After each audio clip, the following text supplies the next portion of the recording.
এইটো বিষয়টো সম্পৰ্ক মানে আজি কিছুদিনৰ আগতে মানে ঠিক 10-15 দিনৰ আগতে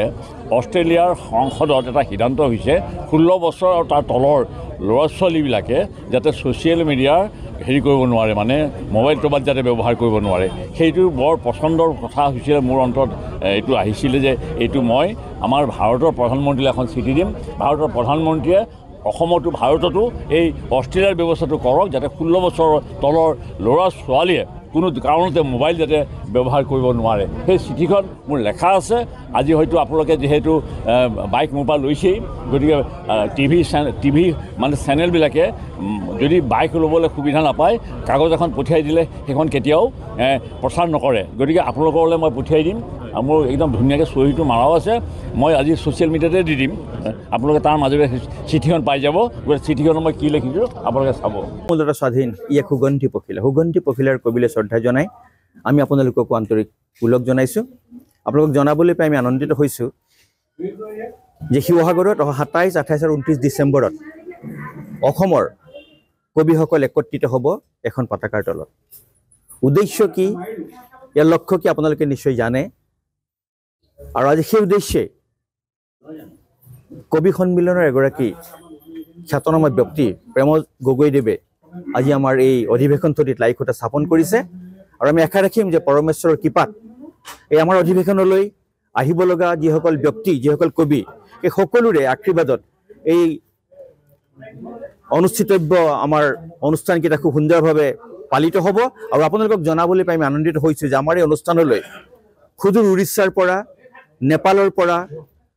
পশ্চিমবংগৰ পৰা কেইবাজনো বিশিষ্ট কবি সাহিত্যিক আমি আমন্ত্ৰণ জনাইছোঁ তেওঁলোকে আমাক ইতিমধ্যে আহিম বুলি কথা দিছে গতিকে আটাইৰে সম্পূৰ্ণ সহযোগিতা আমি কামনা কৰিছোঁ আৰু আমি আশা ৰাখিম যে শিৱসাগৰ ছোৱালী মহাবিদ্যালয়ত অনুষ্ঠিত কৰিবলৈ লোৱা সদৌ অসম কবি সন্মিলনৰ এই মূল অধিৱেশনখন সুন্দৰভাৱে ৰূপায়িত হ'ব আৰু ফলপ্ৰসূ হ'ব আপোনালোকৰ আটাইৰে সহযোগিতা কামনা কৰিলোঁ এইটো বিষয়টো সম্পৰ্ক মানে আজি কিছুদিনৰ আগতে মানে ঠিক 10-15 দিনৰ আগতে অষ্ট্ৰেলিয়াৰ সংসদত এটা সিদ্ধান্ত হৈছে 16 বছৰ আৰু তাৰ তলৰ ল'ৰা ছোৱালীবিলাকে যাতে ছ'চিয়েল মিডিয়াৰ হেৰি কৰিব নোৱাৰে মানে মোবাইল টোবাইল যাতে ব্যৱহাৰ কৰিব নোৱাৰে সেইটো বৰ পচন্দৰ কথা হৈছিলে মোৰ অন্তৰত এইটো আহিছিলে যে এইটো মই আমাৰ ভাৰতৰ প্ৰধানমন্ত্ৰীলৈ এখন চিঠি দিম ভাৰতৰ প্ৰধানমন্ত্ৰীয়ে অসমতো ভাৰততো এই অষ্ট্ৰেলিয়াৰ ব্যৱস্থাটো কৰক যাতে 16 বছৰৰ তলৰ ল'ৰা ছোৱালীয়ে কোনো কাৰণতে মোবাইল যাতে ব্যৱহাৰ কৰিব নোৱাৰে সেই চিঠিখন মোৰ লেখা আছে আজি হয়তো আপোনালোকে যেহেতু বাইক মোৰ পৰা লৈছেই গতিকে টিভি মানে চেনেলবিলাকে যদি বাইক ল'বলৈ সুবিধা নাপায় কাগজ এখন পঠিয়াই দিলে সেইখন কেতিয়াও প্ৰচাৰ নকৰে গতিকে আপোনালোকলৈ মই পঠিয়াই দিম মোৰ একদম ধুনীয়াকৈ চহীটো মাৰাও আছে মই আজি ছ'চিয়েল মিডিয়াতে দি দিম আপোনালোকে তাৰ মাজেৰে চিঠিখন পাই যাব গতিকে চিঠিখনত মই কি লিখিছোঁ আপোনালোকে চাব মূলতঃ স্বাধীন ইয়ে সুগন্ধি পখিলাৰ কবিলে শ্ৰদ্ধা জনাই আমি আপোনালোককো আন্তৰিক ওলগ জনাইছোঁ আপোনালোকক জনাবলৈ পাই আমি আনন্দিত হৈছোঁ যে শিৱসাগৰত 27, 28 আৰু 29 ডিচেম্বৰত অসমৰ কবিসকল একত্ৰিত হ'ব এখন পতাকাৰ তলত উদ্দেশ্য কি ইয়াৰ লক্ষ্য কি আপোনালোকে নিশ্চয় জানে